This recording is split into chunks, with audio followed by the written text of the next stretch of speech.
What's up, y'all? My name is Jessie, and this will be the last video I make for booktube.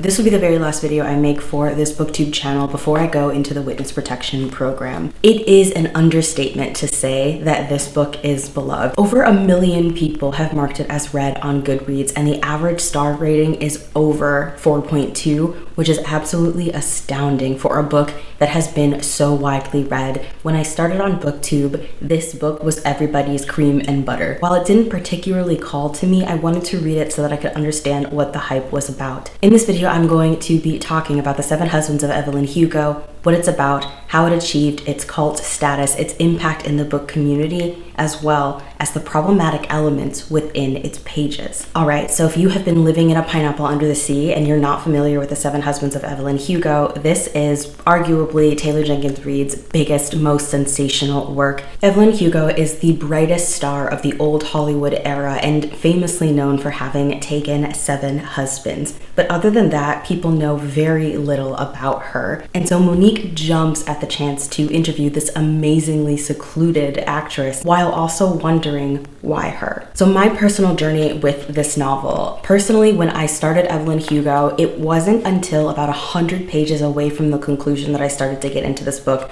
I was not impressed. I did not see the love affair with the writing. I thought the writing was just very average. And quite frankly, even after finishing it, I personally just felt that the reason that this book was so hyped was because a lot of people were getting to read a piece of historical fiction that they enjoyed for the first time. Booktube absolutely fell in love with this story of a Cuban-American actress who has to hide her Cuban identity in order to make it in Hollywood, and throughout the 50s and the 80s, Hollywood is at her absolute beck and call. Evelyn Hugo is glamorous, she's larger than life, she is absolutely stunning. Everybody wants to be her, everybody wants to be close to her, and few people know that she is actually bisexual. And the bisexual representation, the secret relationship between her and Cecilia St. James, another actress, is really what made so many people gravitate to this book.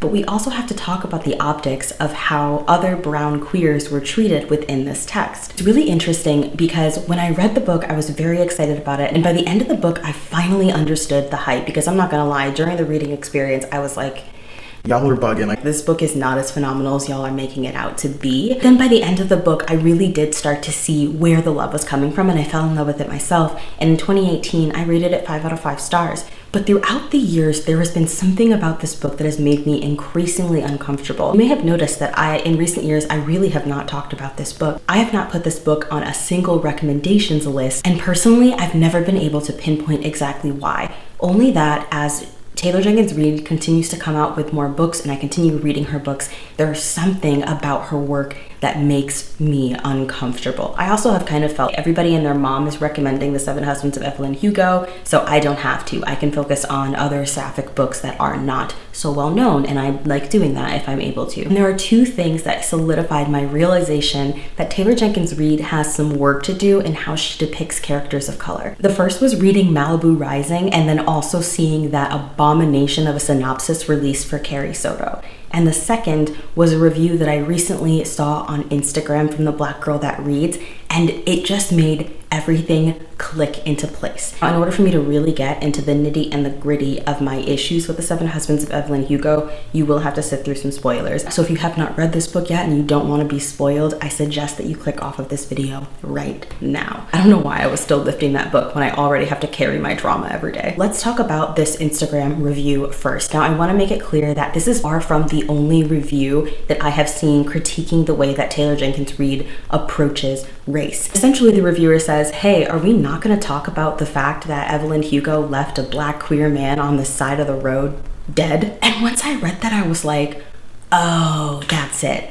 That's what's been making me so fucking uncomfortable. This book is just absolutely celebrated and known for its plot twist because it shocked the hell out of a lot of people, including me when I read the book, and that shock factor was why I gave the book 5 out of 5 stars in the first place, along with the sapphic relationship, which at the time I really enjoyed. However, so the big reveal at the end of this book that makes everybody just absolutely gaga over is the fact that you have 2 queer men driving a vehicle, and one of them is drunk, and and the person who is behind the wheel is Evelyn Hugo's best friend, who is a white male. His partner in the passenger seat is a black queer male. White male best friend crashes the car and is unconscious. But before taking him to the hospital, she places his black partner in the driver's side. He's dead. When she showed up to the scene, he was already deceased. But she makes him take the fall for the car accident and then takes her white male best friend to the hospital. Why is this important? Off rip, it might not seem that concerning, right? A lot of people would probably argue that, hey, the black dude was already dead and there's no need for both lives being ruined. She's protecting her best friend and so on and so forth. That is the argument that I know a lot of people are going to attempt to make. However, we have to put that into context with how race was handled throughout the novel, which was catastrophic if I'm going to be perfectly freaking honest. Monique, who you find out is the child of the black queer man who died, we're not even going to talk about the fact that the only reason that he died was because his white partner was drinking and driving. We're not even going to talk about that. That's fine. A lot of reviewers have already critiqued the way that her race was handled in the novel, and by her, we mean Monique. You are told at the start of the novel that Monique is biracial and identifies as biracial over black, and there is this really weird, awkward line where she says, you know, she gets her freckles from her white mom. Also, comment down below if you remember the black reader on TikTok who made a reaction to the freckles comment, because that shit was priceless. I couldn't find the TikTok because I'm honestly rarely on TikTok at all. All the stars and teeth to that reviewer. But a bunch of reviewers have spoken about the fact that Monique's race in particular felt very uncomfortable, especially given that it's mentioned a couple times and then not mentioned at all. And despite the fact that she is the other main character in the story, we know very actual little about her besides what she does for work. We never get to know her as a character. And then you come to find out that the only reason that her race becomes relevant at all is because she's connected to this black man that Taylor Jenkins Reid used as a plot device to be killed and then discarded. When you consider the fact that Monique herself is given absolutely no characterization, especially in contrast to Evelyn Hugo, who's built up so intensely, it becomes a little bit concerning. Why is Monique's character so absolutely shallow when the non-black characters are given so much room to shine, especially when you consider the way that black characters have been discarded throughout this novel? And it might not seem that big of a deal, but it absolutely is, because there is a long history of white authors and white writers, etc., using blackness and black characters as vehicles for trauma and to be easily discarded from the narrative. A reviewer raised the question, why did he even need to be black at all? None of this would be an issue if he wasn't made to be black. But the fact is that you introduce a black male character into the story only to treat him in this way. I know some people are going to say, okay, well, Evelyn Hugo herself is a person of color, which is also a point of contention. We have to talk about the fact that Evelyn Hugo is famously kind of considered to be Elizabeth Taylor, who was known for having 7 husbands. But the real comparison that we should be making is Evelyn Hugo to Rita Hayworth. And for those of you who don't know, Rita Hayworth was an amazing, phenomenal actress. I have a picture of her up on my wall. Like, I've been obsessed with her ever since I was a kid. She was a Latina actress who was forced to pass herself off as white in order to survive in Hollywood. Very, very much like Evelyn Hugo herself. Except Rita Hayworth is also known to have undergone very, very violent and grisly cosmetic changes and surgeries in order to make this past possible. And a lot of the trauma that she endured in Hollywood, including the suppression of her race, contributed to her alcoholism and her early death. To expound upon this further, Rita Hayworth was born Margarita Cancino and had to change her name in order to survive in Hollywood. And yet, whether Taylor Jenkins Reid intended it or not, this is Rita Hayworth's story. But Evelyn Hugo is consistently compared to white actress Elizabeth Taylor, and comparisons to Rita Hayworth's actual story and parallels to Evelyn are almost never drawn, which continues to contribute to a culture of ethnic erasure surrounding this novel. And this is predatory upon BIPOC narratives. So yes, Evelyn Hugo is a character of color as well as queer herself. So many of you will likely think, okay, well then it's not that big of a deal what happened with the black queer male character. And that is absolutely wrong. It's wrong because it has become very clear that Taylor Jenkins Reid does know how to write nuance. She was able to very clearly depict the nuance of being Cuban and having to pass as white, of being queer and having to pass off as straight, but somehow did not think critically about the way that she was representing and using blackness within her novel to further the plot. Haven't you been listening to a single thing I've told you? I'm bisexual. Don't ignore half of me so you can fit me into a box, Monique. Don't do that. This stings hard. I know how it feels for people to assume things about you, to prescribe a label for you based on how you appear to them. I've spent my whole life trying to explain to people that while I look black, I am biracial. I've spent my whole life knowing the importance of allowing people to tell you who they are instead of reducing them to labels. She wants to be seen exactly as she truly is, with all of the nuance and shades of gray, the same way I have wanted to be seen. This is my fuck up. I just fucked up. And despite my desire to blow past it or reduce it to nothing, I know the stronger move here is to apologize. And honestly, that is exactly what Taylor Jenkins Reid should be doing for the way that race was represented in this book. The way that she was tapping into a long legacy of treating Black lives as disposable, and how that's not something that any of us should look away from, even if it is just a small part of a novel. Novels do not exist in a vacuum. This novel was written by a wealthy white woman living in an anti-Black society, and those themes are present in this work, whether you want to acknowledge it or not. And so it's just all of these things put together. It's the way that this Black man was treated in the book. It's the way that Monique herself wasn't given characterization. So Taylor Jenkins Reid is somehow given props for writing a biracial main character and for providing Cuban representation when the way that these characters as race were handled in the novel was absolutely problematic. I just don't like it. It makes me uncomfortable, and I'm never going to make apologies or excuses for that. If we're going to be perfectly fucking honest, and I'm just gonna say it and I don't care if it offends you, the real reason that these characters were Black was to add diversity to the story. That's why Monique is biracial. By making Monique's father Black, Taylor Jenkins Reid was then able to use her Blackness as a surprise to the plot twist, because oh wow, lo and behold, this character is actually related to the only other Black character in the novel. Do you know Scooby-Doo? If they had all been white, none of this would have been as shocking. Mind you, there was no reason for him to be Black in the first place. It was entirely unnecessary. And therefore, to me, it just looks like one of two things, if not both. One, seizing the opportunity to add a little bit of color to your story, while also not actually putting any time, detail, or concern into building those characters as actual human beings.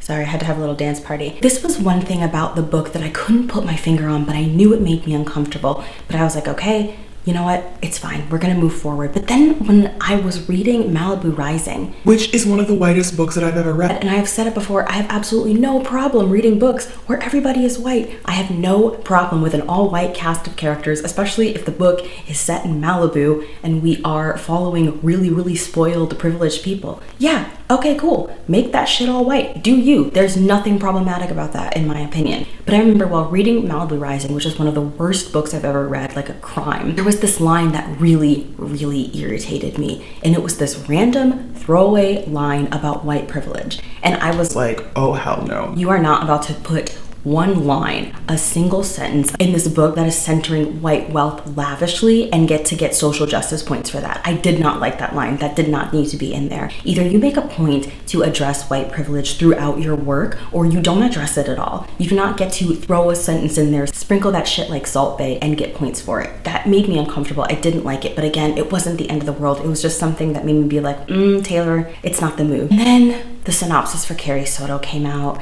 and I did a video on why the synopsis made me uncomfortable. I did an entire video on it, and I talked about the fact that I didn't enjoy that you have a white woman who only comes out of Olympic retirement because an Asian woman broke one of her records. I did not like that premise, especially given the current political climate and the heightened xenophobia that Asian folks are experiencing throughout the world. I did not like that. And then many of you commented and let me know that Carrie Soto herself is actually Asian, which makes it worse. Now we have a book about two Asian women competing against each other, written by a white woman, and it just is giving what the fuck. I was even less comfortable with that. And I remember in the video, I was nervous to say that the synopsis struck me as problematic because I didn't want people to think that I was overreacting. And then a bunch of you commented and was like, no, Jessie, this is not you overreacting. It's problematic. Stay with me. Why is this relevant? You're probably asking. It's the entire picture. Now we have a pattern of how Taylor Jenkins Reid uses race in her novels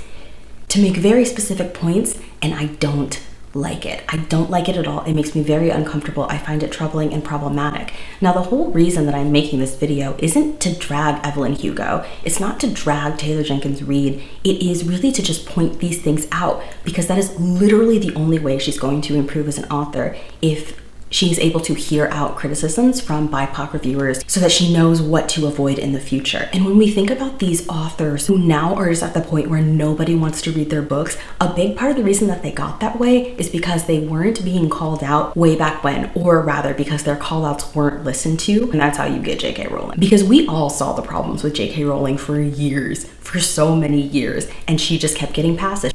And now she's queen of transphobia land. I love Daisy Jones and the Six. I think that Taylor Jenkins Reid is a talented author, and I don't want to see her continue to make these kinds of mistakes in her writing. I think that she can do better. And more importantly, I think that she can do better by BIPOC peoples. And so this is a message to both Taylor Jenkins Reid and to other authors who are white and are like, okay, well, how do I talk about race in my books? How do I write characters of color without falling into these traps? Honestly, all Taylor Jenkins Reid should have had to ask herself is, are my black characters one-dimensional? Are my black characters plot devices? Are my black characters discardable? And if so, why? And also to question why you feel the need to write a black character and then discard them in the text anyway. Like, these are all questions that should be asked. I think that if you're going to continue to recommend Seven Husbands of Evelyn Hugo, as I know a bunch of y'all are going to do, I think that that's fine. But I would also invite you to put some content warnings on this book so that other people can know about these issues going in. Because if we're not talking about these issues as a community, then